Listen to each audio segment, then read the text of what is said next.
Hard work is hard. Generally, most people don't like working hard. Some people do, but most people work hard in order to achieve some end goal. End goals are terrific and rewards are terrific, whether or not they are monetary, social, or any kind. However, because of the way that dopamine relates to our perception of time, working hard at something for sake of a reward that comes afterward can make the hard work much more challenging and make us much less likely to lean into hard work in the future. Let me give you a couple examples by way of data and experiments.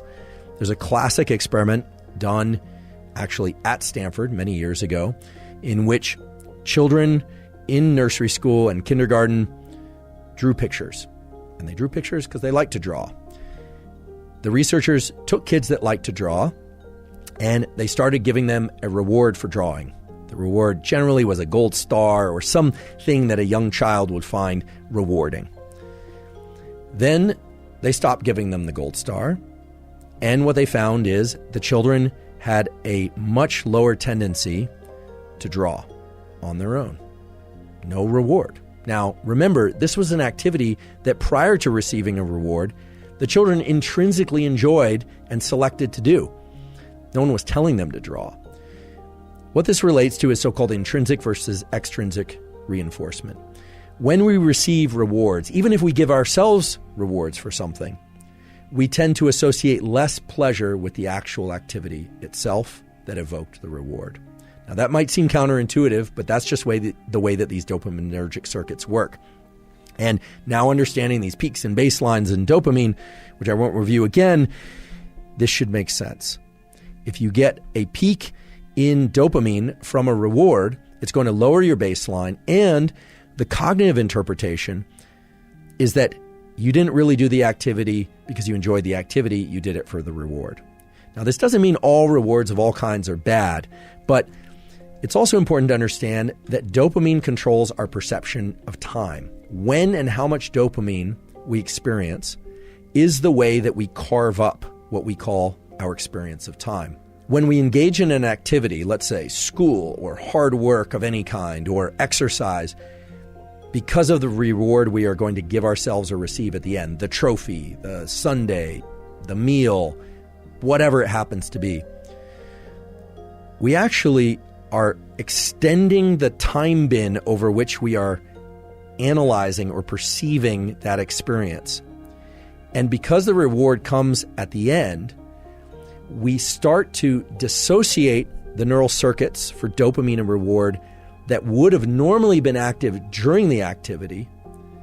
And because it all arrives at the end, over time, we have the experience of less and less pleasure from that particular activity while we're doing it. Now, this is the antithesis of growth mindset. My colleague at Stanford, Carol Dweck, as many of you know, has come up with this incredible theory and principle, and it actually goes beyond theory and principle, called growth mindset, which is this striving to be better, to be in this mindset of I'm not there yet, but striving itself is the end goal. And that, of course, delivers you to tremendous performance. It's been observed over and over and over again that people that have growth mindset, kids that have growth mindset, end up performing very well because they're focused on the effort itself. And all of us can cultivate growth mindset. The neural mechanism of cultivating growth mindset involves learning to access the rewards from effort and doing. And that's hard to do because you have to engage this prefrontal component of the mesolimbic circuit. You have to tell yourself, okay, this effort is great. This effort is pleasurable, even though you might actually be in a state of physical pain from the exercise. Or I can recall this from college, just feeling like I wanted to get up from my desk, but forcing myself to study, forcing myself.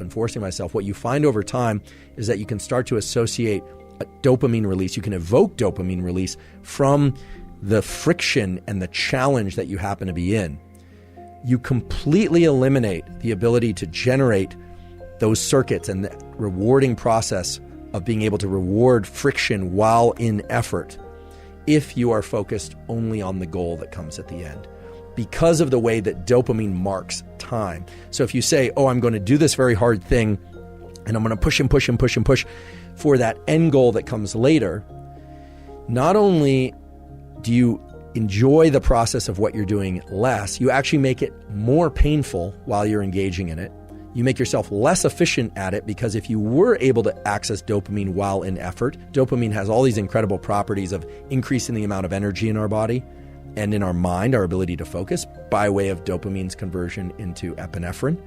But also, you are undermining your ability to lean back into that activity the next time. The next time you need twice as much coffee and 3 times as much loud music and 4 times as much energy drink and the social connection just to get out the door in order to do the run or to study.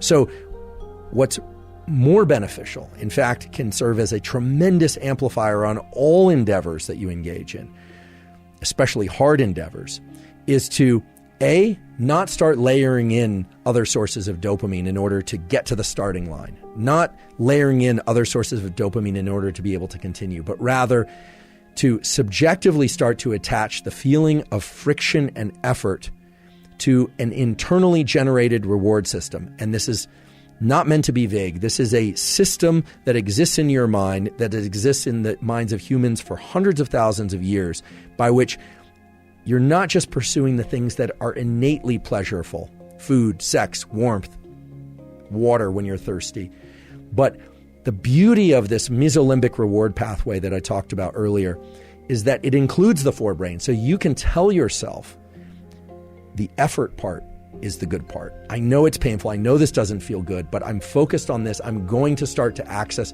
the reward. You will find the rewards, meaning the dopamine release, inside of effort if you repeat this over and over again. And what's beautiful about it is that it starts to become reflexive for all types of effort. When we focus only on the trophy, only on the grade, only on the win as the reward, you undermine that entire process. So how do you do this? You do this in those moments of the most intense friction. You tell yourself, this is very painful, and because it's painful, it will evoke an increase in dopamine release later, meaning it will increase my baseline in dopamine. But you also have to tell yourself that in that moment, you are doing it by choice and you're doing it because you love it. And I know that sounds like lying to yourself, and in some ways it is lying to yourself, but it's lying to yourself in the context of a truth, which is that you want it to feel better. You want it to feel even pleasurable. Now, this is very far and away different from thinking about the reward that comes at the end, the hot fudge sundae for after you cross the finish line. And you can replace hot fudge sundae with whatever reward happens to be appealing to you. We revere people who are capable of doing what I'm describing. David Goggins comes to mind as a really good example. Many of you are probably familiar with David Goggins, former Navy SEAL, who essentially has made a post-military career out of explaining and sharing his process of turning the effort into the reward. There are many other examples of this too, of course. Throughout evolutionary history, there's no question that we revered people who were willing to go out and forage and hunt and gather and caretake in ways that other members of our species probably found exhausting and probably would have preferred to just put their feet up or soak them in a cool stream rather than continue to forage. The ability to access this pleasure from effort aspect of our dopaminergic circuitry is without question the most powerful aspect of dopamine and our biology of dopamine. And the beautiful thing is it's accessible to all of us. But just to highlight the things that can interfere with and prevent you from getting dopamine release from effort itself, don't spike dopamine prior to engaging in effort. And don't spike dopamine after engaging in effort. Learn to spike your dopamine from effort itself.